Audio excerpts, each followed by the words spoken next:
everyone, and welcome back to the House of Deans, our virtual family where we share life, love, and real stories that sometimes aren't easy to tell. If you're new here, my name is Diana Dean, and today's video is a continuation of part 1. If you haven't seen it, I'll attach a link to this video. This topic is very near and dear to my heart. I'm going to share with you the story of my second pregnancy with my amazing son, Tyler. At 28 weeks, after being on bed rest for about 4 weeks, I started to develop contractions. And deep down, I really do believe the stress and worry over everything that was going on with Tyler just pushed my body into early labor. Tyler's pregnancy was so different from my first pregnancy with TJ. I remember with TJ, my water broke. I had no contractions. I had no pain at first. We calmly drove to the hospital, and I would even walk myself to the emergency department. But with Tyler, it was completely different. I remember the contractions were so strong, and they just wouldn't stop. And I was terrified because I was only 28 weeks pregnant, and I kept thinking to myself, he's too little, it's too early. I also remember when we got to the hospital, I assumed they would do what they normally do, which would usually be to give me medication to stop the contractions, maybe keep me overnight for 24 hours for observation. And they did try, but nothing worked.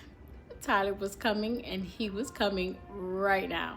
One thing about working in the hospital or healthcare field is you know everybody. And I remember picking up my phone and calling the NICU provider myself and saying, I'm here, and he's coming. He's coming now.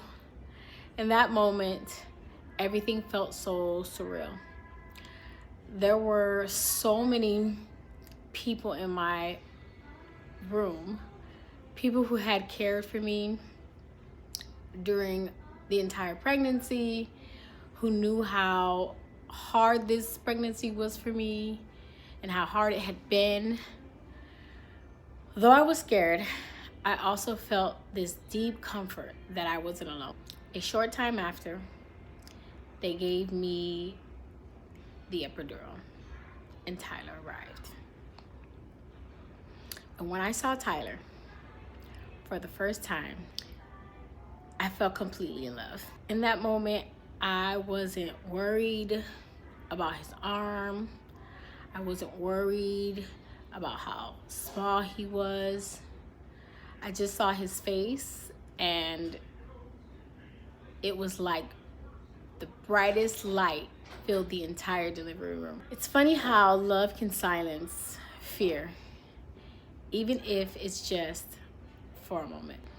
I remember seeing all those little tubes and wires. He was placed on so many antibiotics. He was also placed on parenteral nutrition, which is also called TPN, because he wasn't fed by mouth yet. And his very first feed was 1 millimeter. If you know Tyler, you know that is nothing in comparison to what he eats now. The NICU team ran test after test. Genetic testing, x-ray, ultrasound, cardiology. They consulted every possible physician, did every possible scan they could do, and they did. Couldn't tell us why his right arm hadn't formed. Through it all, the doctors and nurses took gentle care of my baby boy. I truly want to say thank you to all the healthcare professionals, to every single provider, every single professional who gave him the love and attention he deserved. Tyler ended up staying in the NICU for about 3 more months before he was discharged and he could finally come home. Those were long months filled with hope, fear, and so much prayer. As Tyler grew, we started noticing other things. Around his first birthday, he still wasn't really speaking, and between 18 months and about 2 years old, Tyler was not, we realized that he was not quite understanding potty training and following certain commands or direction. So we took him to see a neurologist, and that's when we later found out that Tyler was diagnosed with autism. And you know, that news was hard to hear too, but then we'd already learned something from Tyler's journey, that our child doesn't need to fit in the world, the world's definition of what perfect means, or the way that the world defines of perfect to be perfectly ours. Tyler has taught us more about love, patience, acceptance than I could ever imagine. So I want to thank you guys so much for listening and for being here with me. Please continue to join us here at the House of Deans. Share more about living with limb differences, autism, and everything that makes our family beautiful. Don't forget to like, comment, and subscribe. And if you've gone through anything like this, I would love to hear about it in the comments. Until next time, take care, and a huge virtual hug from my family to yours.